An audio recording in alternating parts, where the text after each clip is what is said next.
Om Mani Padme Hum. Om Mani Padme Hum. Om Mani Padme.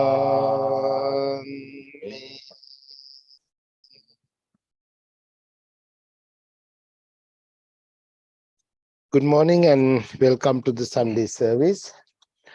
This morning we're going to meditate few minutes. After the meditation, Dhamma talk. After that, question and answer and chanting. So right now, Panyaloka is going to lead the loving kindness meditation.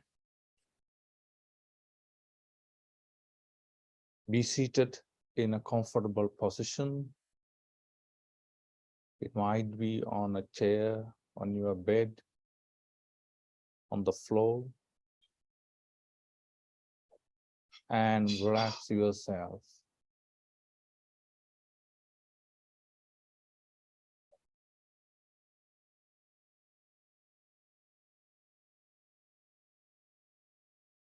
Breathe in and breathe out.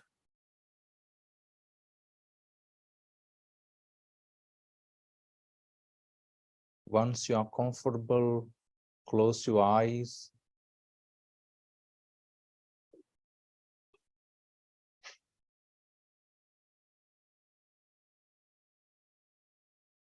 You can practice the loving kindness meditation with this guided meditation,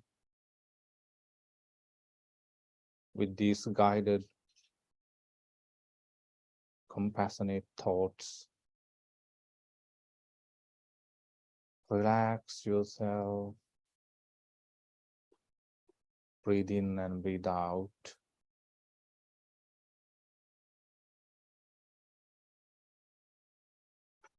May my mind be filled with the thoughts of loving friendliness, compassion, appreciative joy, and equanimity. May I be free from enmity. May I be free from ill will. May I be generous. May I be gentle. May I be relaxed. May I be happy and peaceful. May I be healthy. May my heart become soft. May my words be pleasing to others. May my actions be kind. May my beloved parents, teachers, Dharma teachers, brothers and sisters,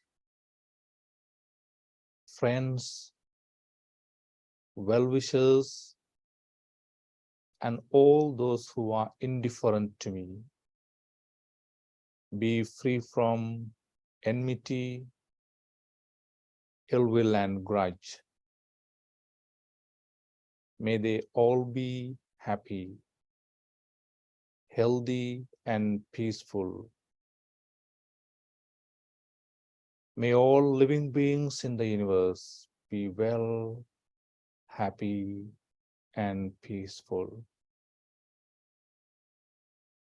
Like this practice, the loving kindness thoughts,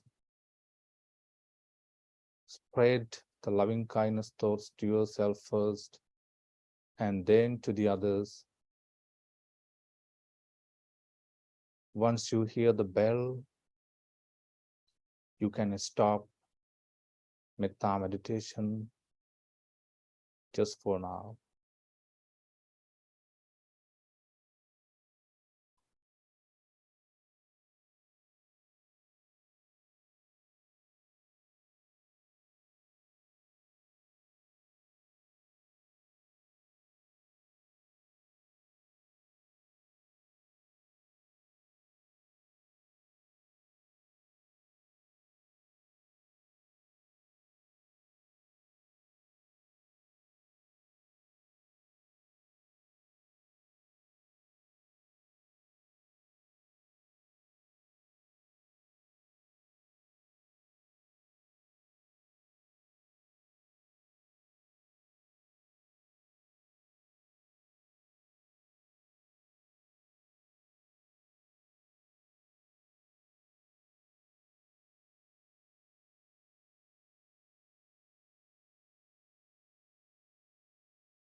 Sadhu, sadhu, sadhu.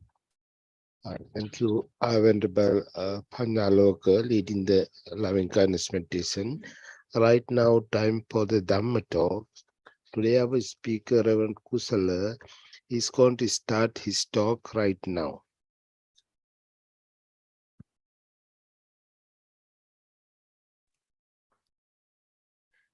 Okay. Get my glasses on. There we go. Hope everybody's doing well today. We lost our power last night for 6 or 7 hours, and it came on at 10 o'clock. So fortuitous. They must have known we were going to have a Zoom Sunday service today. So I'm going to talk about something I talked about yesterday when I went to the Leisure World in Seal Beach. And this was part of my training as a Buddhist police chaplain in Garden Grove. And we went to the Orange County Coroner's Office to look at dead people. Now, I had always been curious about that. You know, what's it like to be in a coroner's office, and what's it like to be around a bunch of dead people and everybody dies, and why did they have to go to the coroner's office, and all those kind of things. And so that was all explained in great detail there. So it was like maybe 12 to 15 of the chaplains, and we all met in Orange County at the coroner's office. And this was a temporary facility. They were either remodeling or rebuilding the permanent building. And so in the back, they had these tractor trailers that were filled with bodies with a giant lock on the door, because people are always curious. This is the last great secret that our culture doesn't want us to find out about. And I'll explain a little further as I get into the talk. So we all signed in, and the Baptist chaplain brought muffins for so afterwards, so we could talk and have something to eat.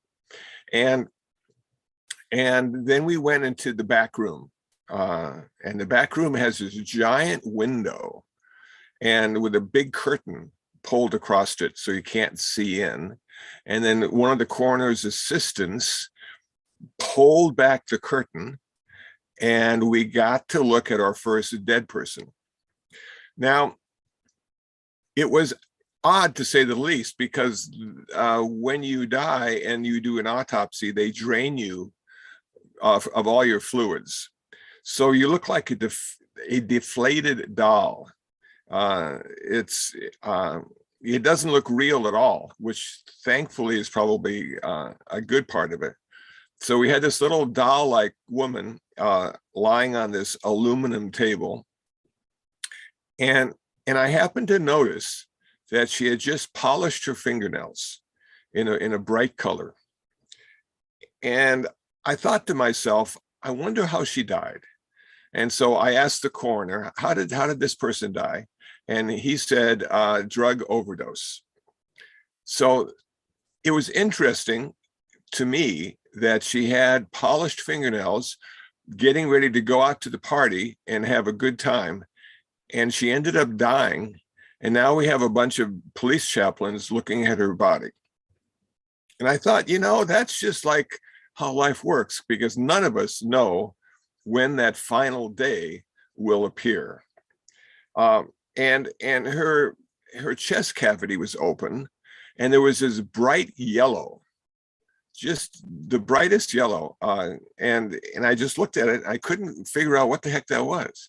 So I asked the coroner again. I said, what is all that yellow stuff inside her body? And he said, that's fat and cholesterol. And I went, whoa, I'm going to have to eat a little bit better, I think. Maybe a few less donuts and coffee cake. But it was an amazing contrast in the bright yellow to the subdued colors of all the other organs. And it was interesting to see it for real, because they were all interconnected and interdependent. None of the organs existed independently. And I thought, that's just like Buddhist philosophy when they tell us that everything is connected. and interconnected, and nothing can exist all by itself. And inside our body, that is a perfect example of what that is. Okay, so then we go to our next person, and the next person is this old guy. Now, the old guy was 60, so I'm older than the old guy. So maybe he was sort of a medium old guy. And they had found him in his easy chair in his apartment next to a bottle of bourbon. And he was suffering from cirrhosis of the liver. And finally, it had taken his life. And we had a chance to see his liver, and it was giant. It was like a giant football thing. I'm going, man. So all the stuff we stick on our bodies has a consequence, whether it be vitamins or chocolate cake or whatever it might be. There are always consequences. And the body is an amazing vehicle that allows us to assimilate a lot of different kinds of food and beverage and continue our day and have energy and clarity as I drink my coffee. So I'm thinking about all of this. And from a Buddhist perspective, this was like advanced class of life and death. And then they take us to this sort of meeting room with a bunch of tables and chairs and a blackboard on the wall. And the coroner is going to explain to us what they do.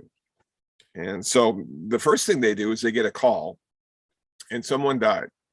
Now, if you don't die in a hospital, if you don't die under the care of a doctor, you have to get an autopsy because the state of California wants to know why you died. So everybody that had an accident has to go to the coroner's office. That's how they end up there. So they send out the coroner's vehicle and then they bring them back. And as I'm listening to all of this, someone wants to get my attention and they tap my shoulder and I look around and there's no one there. And I go, man, no, I didn't sign up for this movie. And then it just like really dawned on me in this moment that, you know what, there is some kind of karmic energy or spiritual energy or soul energy. There's some kind of thing that's released when our body dies, because the body, that was its home. And now I can't live there any longer. And so I imagine it being confused and thinking to itself, you know what? I got to find another home. So I'm going to follow my body back to the coroner's office. And I'm going to wait to see if there's something else available that I could occupy. Well, the problem with that is all the living people have their own energy, and all the dead people has a sign out that says not for rent. And so they just sort of hang around. And maybe that touch that I imagined or actually happened was part of this spiritual energy that you find in the coroner's office. So it's not a place of the dead, though the bodies are that way, but there's a whole nother living energy that exists there. So as the coroner was explaining to us about what they do, he also confided in us that he was a born-again Christian. And he said that since I've started working here, it has renewed my faith in my religion. And I thought, wow, that is so cool, that to be able to have a job that increases your sensitivity and your intuition about life and live at a spiritual level and not just a secular level, but to have a combination of both. So we kept talking and listening and sharing stories and things of that sort. And then it was time to leave. And so we all got into our cars, and it was right across from South Coast Plaza, which is just a trippy scenario that on one side of the freeway are a bunch of dead people, and the other side of the freeway are a bunch of shoppers looking for the best bargain they can find. But the thing that really stimulated me was that this life of ours, we just simply take for granted, that, none of us know, none of us have probably even thought about afterlife.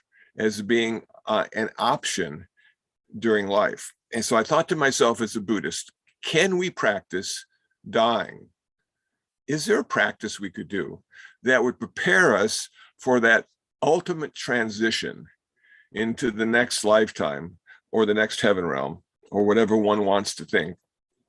And it came to me, I said, yeah, of course. The practice is meditation. Because what we do is we sit down for 20 minutes and we let go of everything for 20 minutes. And death is simply letting go of everything forever. So these little 20-minute practice sessions could get us ready for letting go of everything forever. And there's only one thing we get to take. You can't take your cell phone, you can't take your golf clubs, you can't take your computer. But what comes with you is your karmic energy. So have you been a skillful and wholesome person? Have you followed the 5 precepts? Have you tried not to kill or steal or have sexual misconduct or not to lie?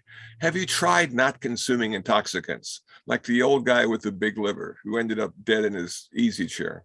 Have you tried those things? And what that does is that changes your karmic energy from negative to positive, which allows you to have a better rebirth. Now, speaking about rebirth, the Pure Land comes to mind because it's not really emphasized so much in America, as far as I can tell.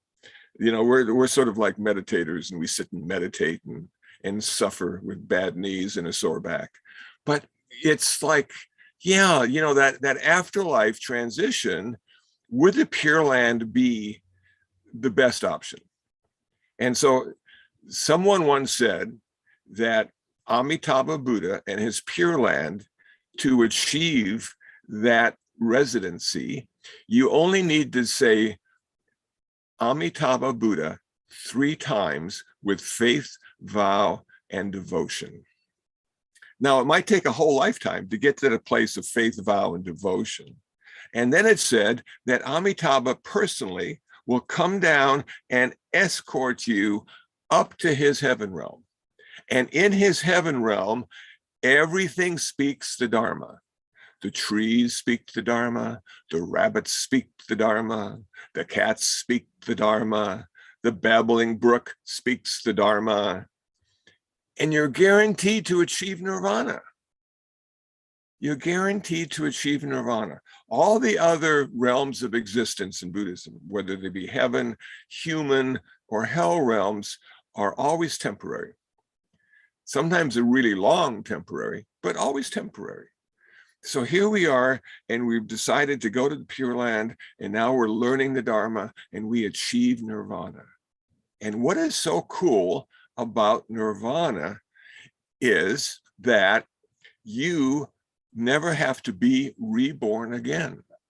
You no longer have karma, which is the vehicle to be reborn, and you will never, ever suffer again.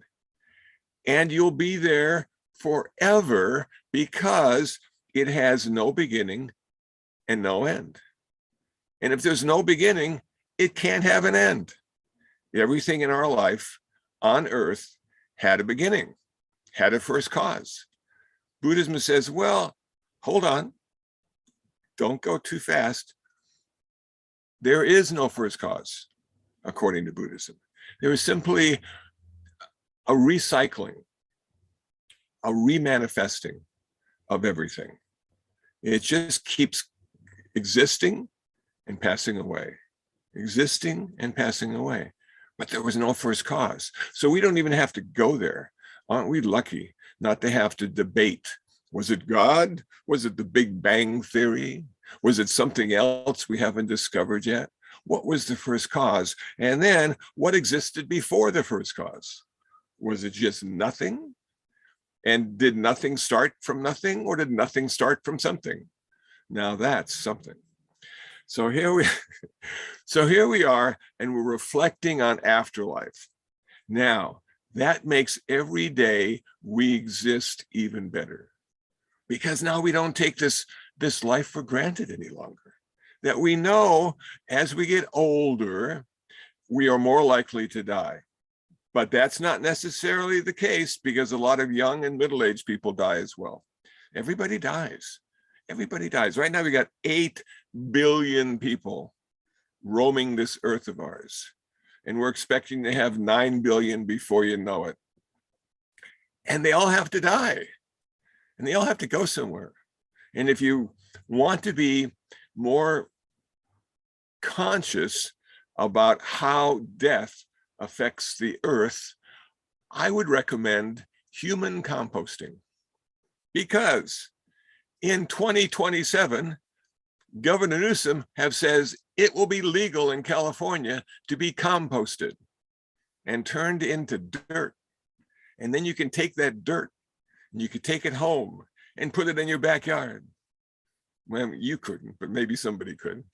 And then you could feed a tree, or you could take the dirt to Angeles National Forest and you could feed the forest. What a great way to go. And not having all those little tombstones and markers just cluttering up the place, because we're going to have 8 billion deaths pretty soon. Just a thought, 2027. So here we go. Now we're looking at life in a little different way. We're seeing that I can be in charge of my rebirth by what I do when I'm alive. And I need to be more skillful, and I need to have good karma, because the karma is what goes to the next lifetime. And now we go into a deep state of reflection about life and death. And we start to understand that if we have just one thought about this whole thing, about this whole life and death thing, is the thought should be gratitude. And the gratitude should come from understanding that it was a miracle that we found our way to earth, that we were born, that we had the wonderful opportunity to live on this planet, and then we had to say goodbye.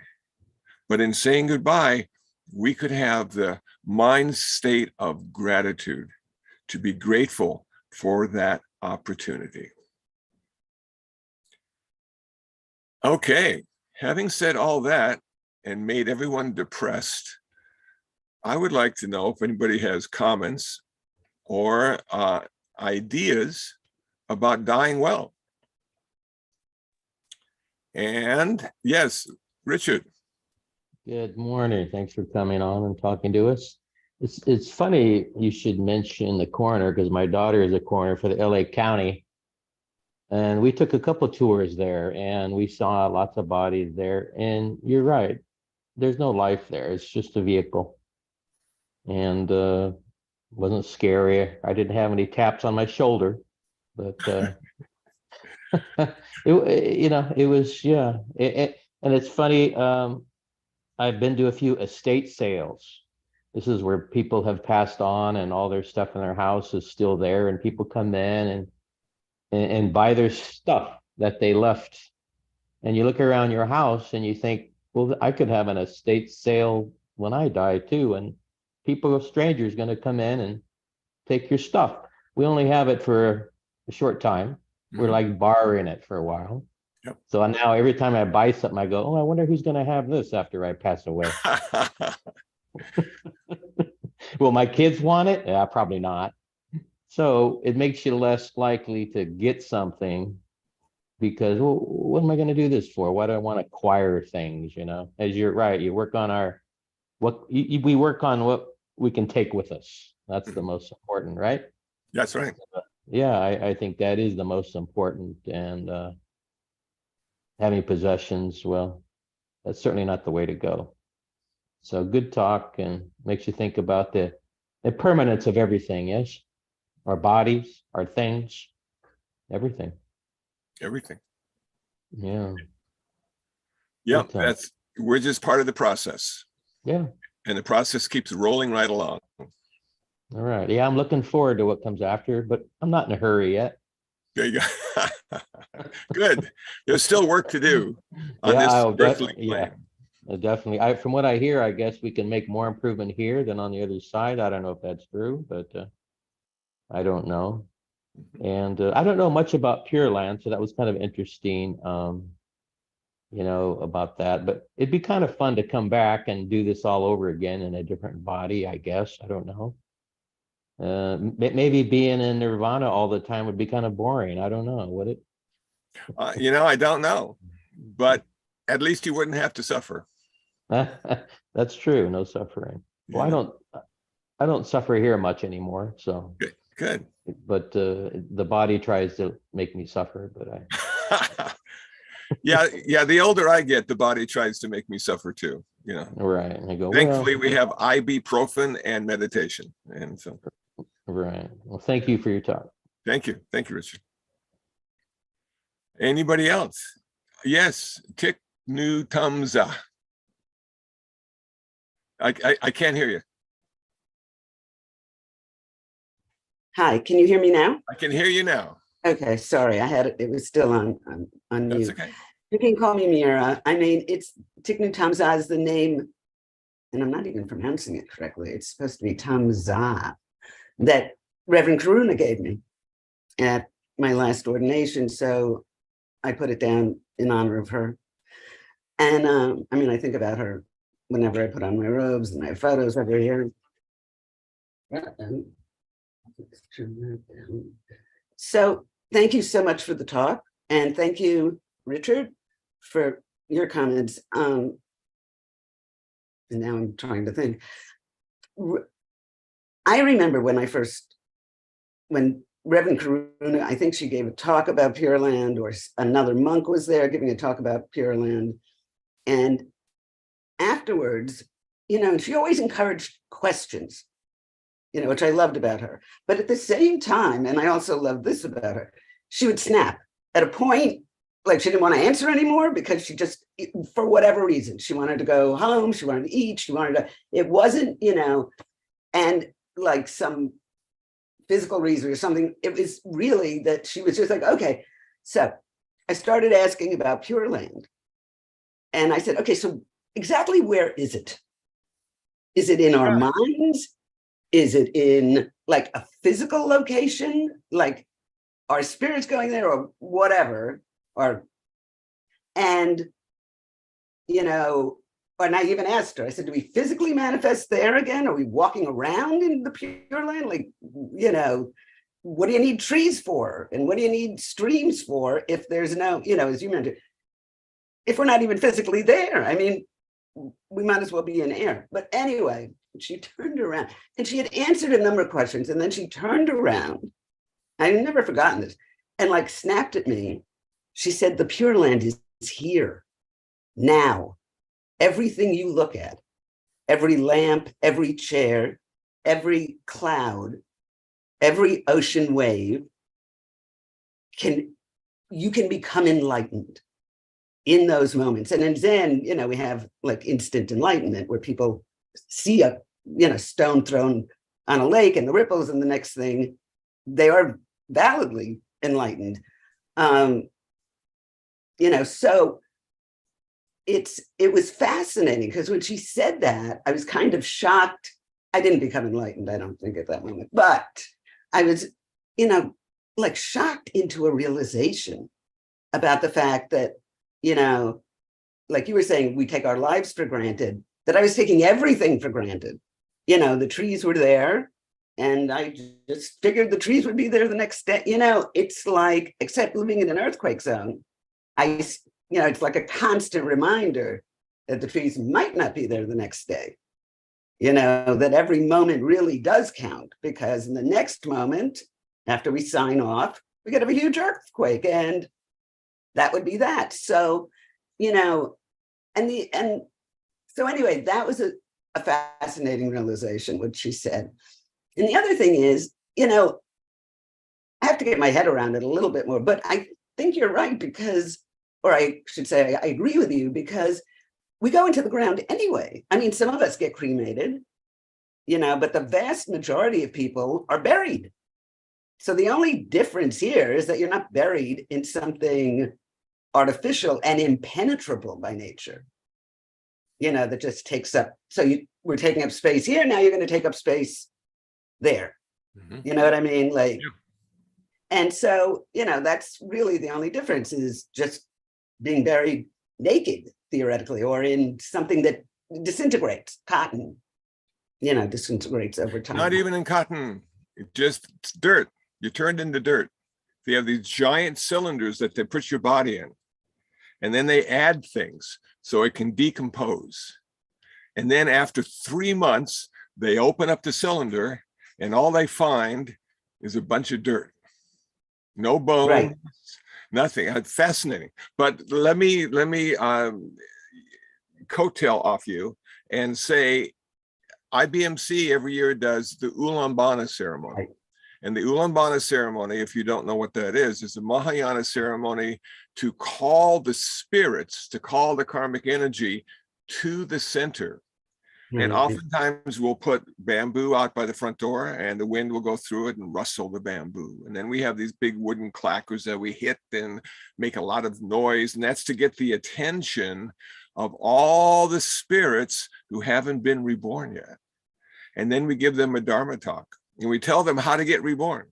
Right. So they can leave. Right, into a more auspicious life. So they can leave this planet because they no longer can function without a body. And so the whole spirit thing is really interesting. And we don't go to Pure Land in the same way we don't go to heaven, because we are physical creatures, but some part of us does, or some process of us does. And I think that allows us, while we're alive, to feel more comfortable about being dead. That the finality of death seems massive until you add in afterlife, however that works for you. Now, the atheists believe in cryogenics, and the atheists say, well, I'm not going to go to heaven, I'm going to be frozen, and I'm going to go into a cryogenic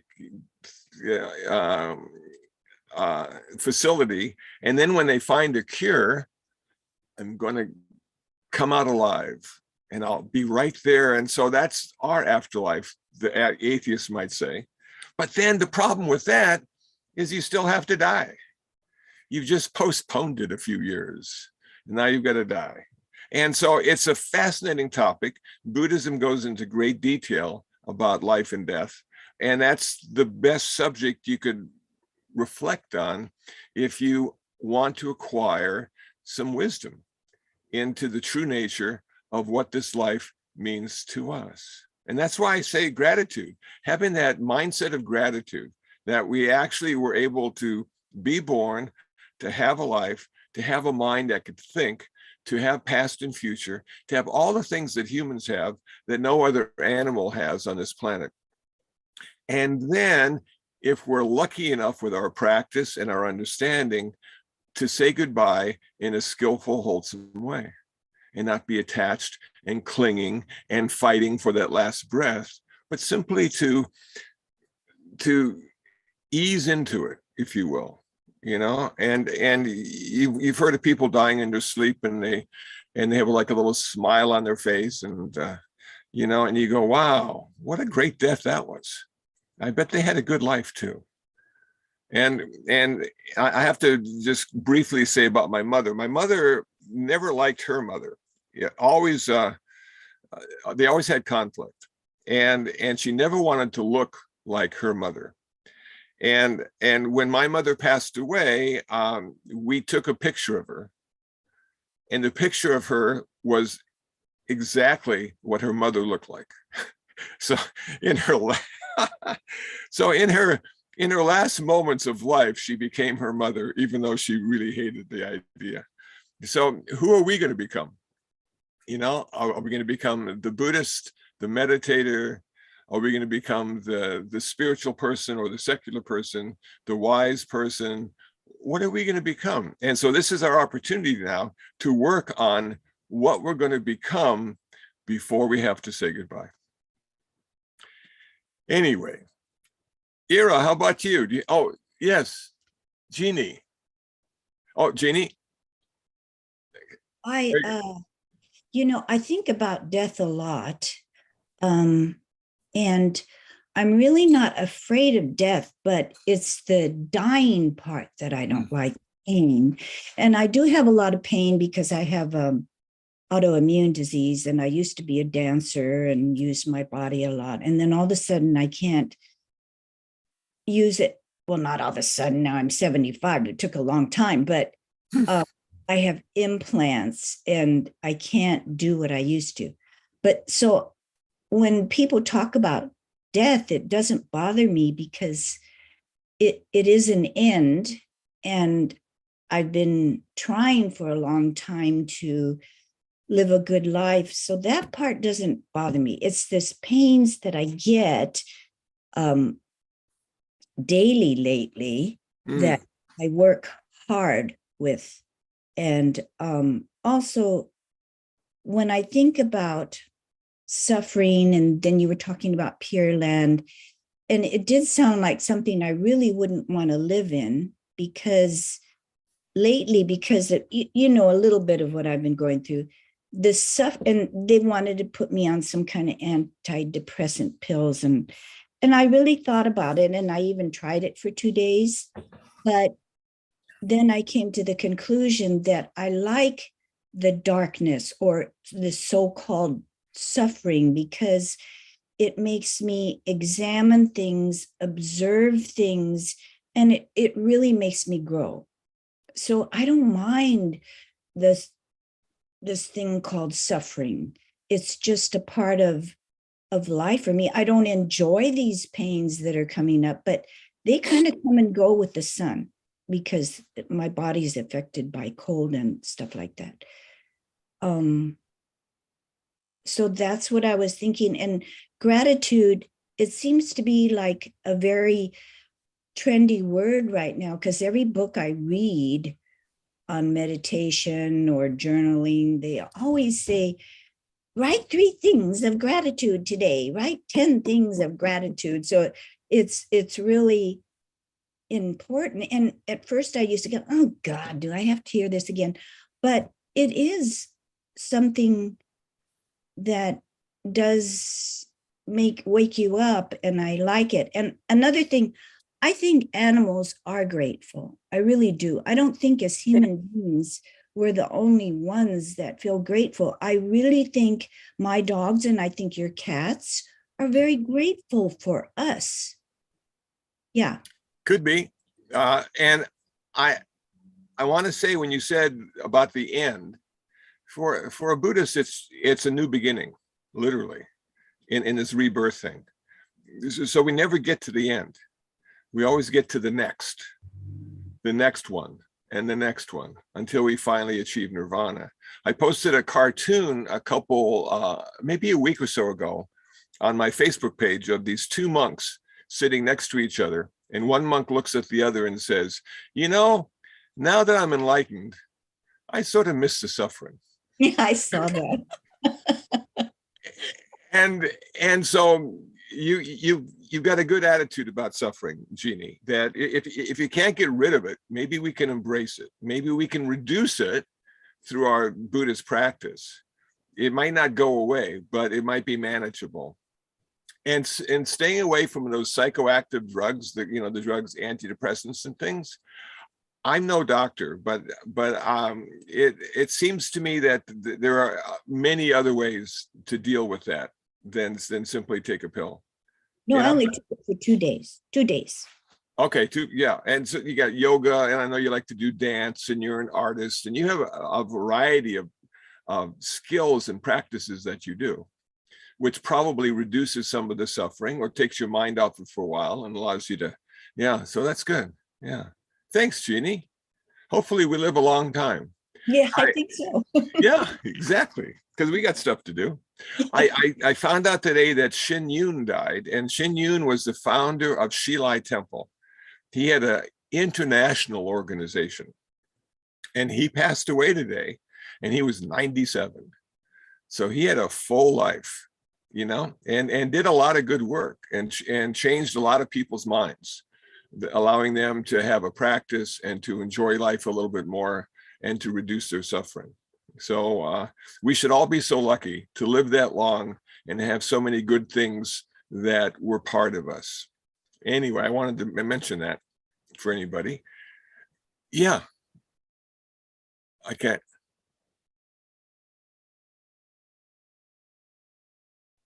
I guess it's automatic.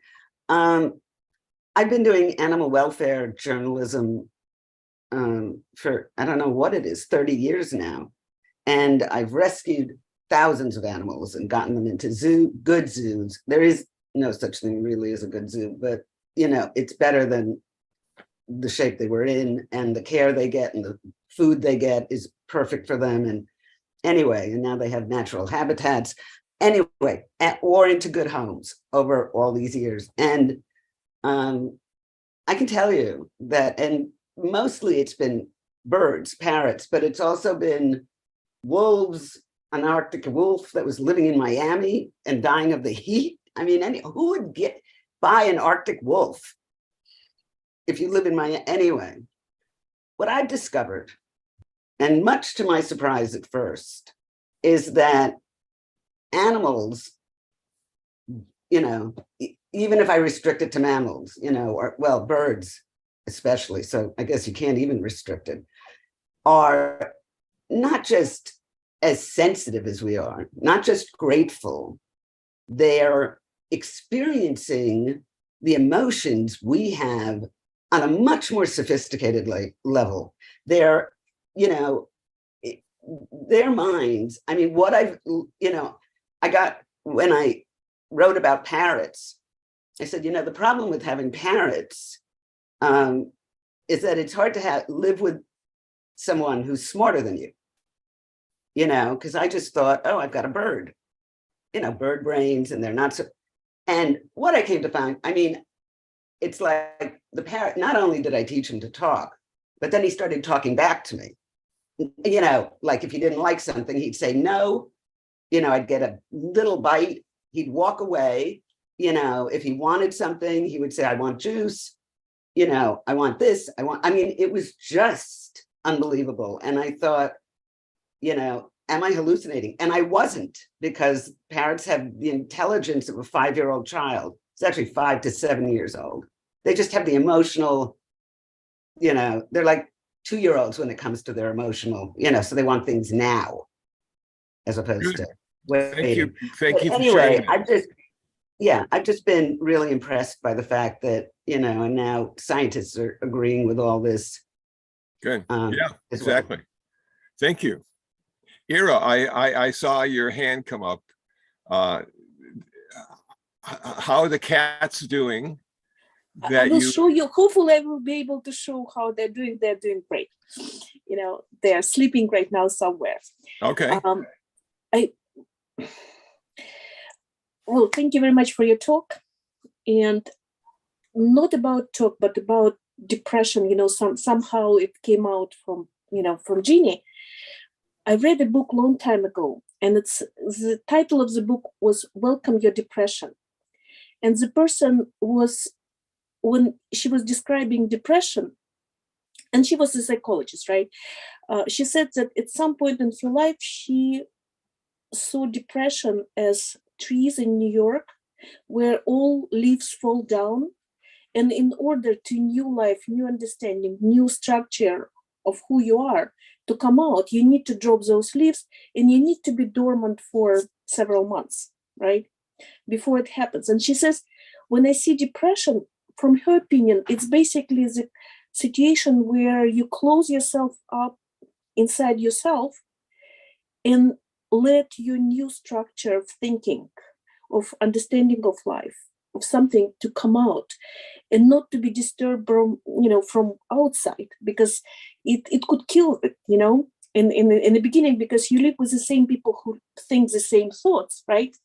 And you're different right now. So it's like, I agree with Kusala, no drugs, just good tea and meditation. But anyway, it's not even a question. It's just something that I recently started to experience for the last 2 years. And it little bit, I would say, bug me, right?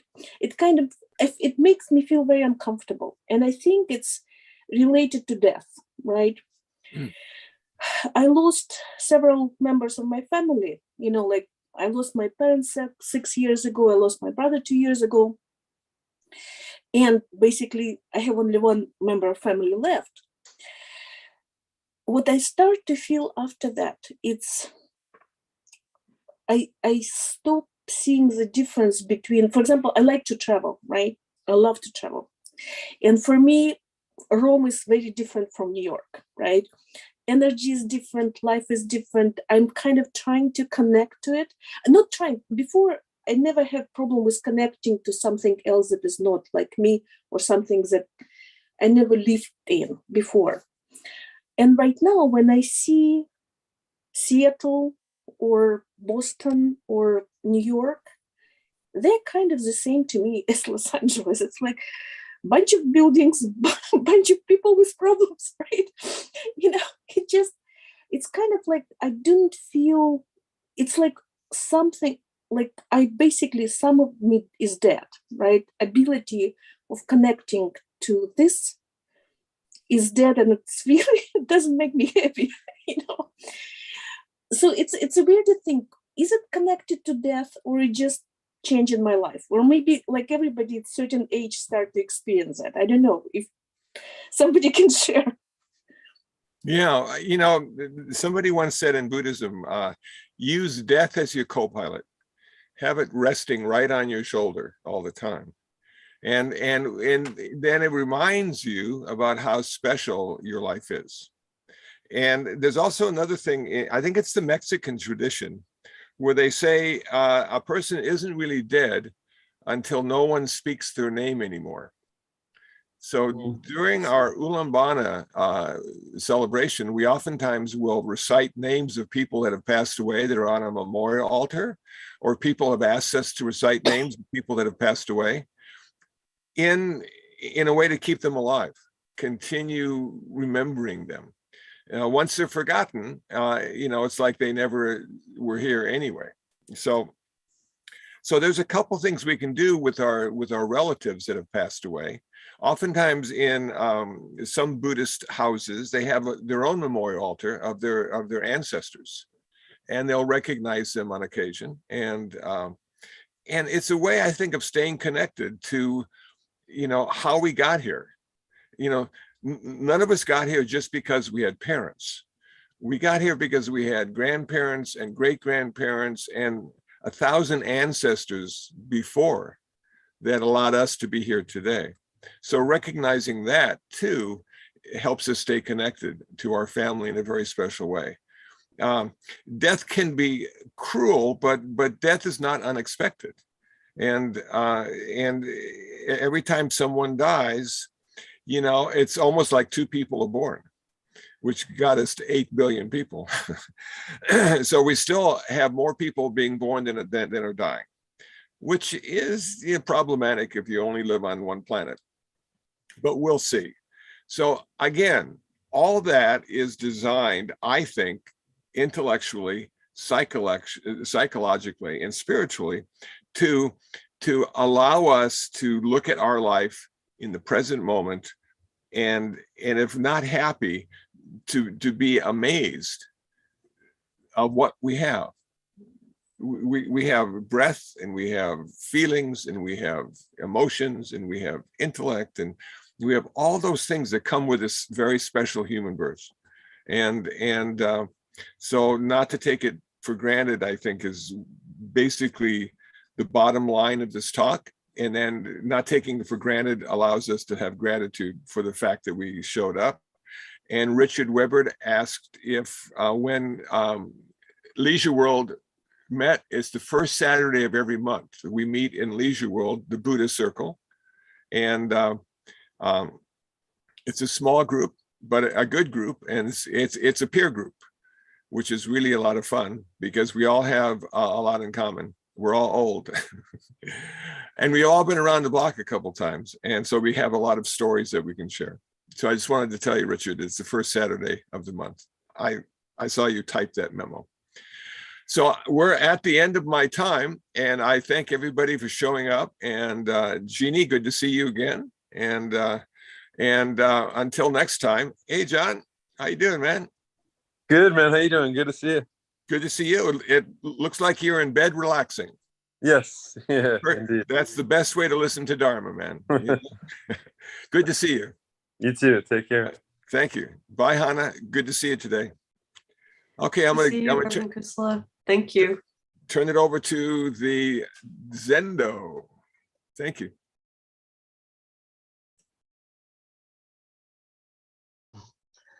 Right now, we're going to chant the page 4 and page 8. Before that, I want to mention next Sunday, Sai Maharjan is going to give a Dhamma talk.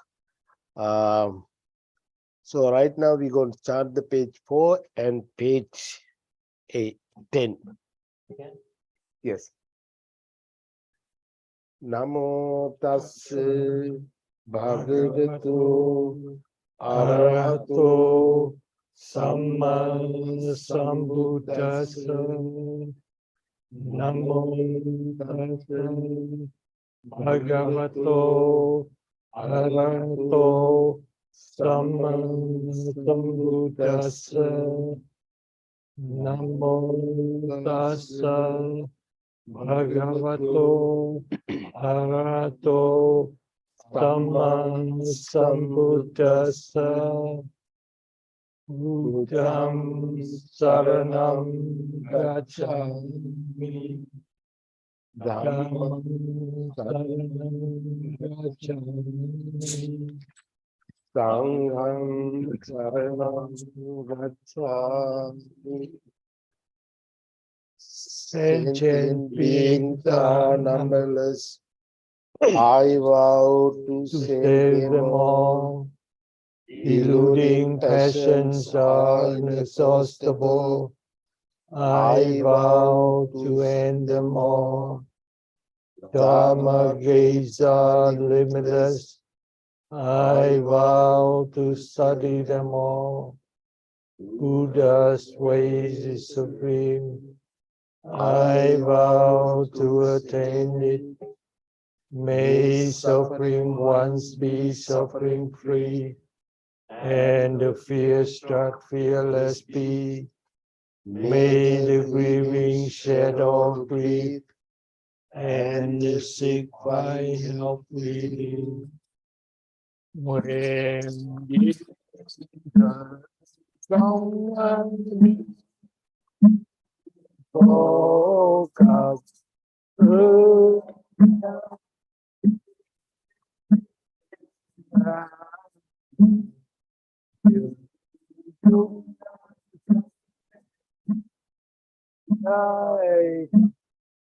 I was down when Jesus come for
Thank you for everybody. Thank you again.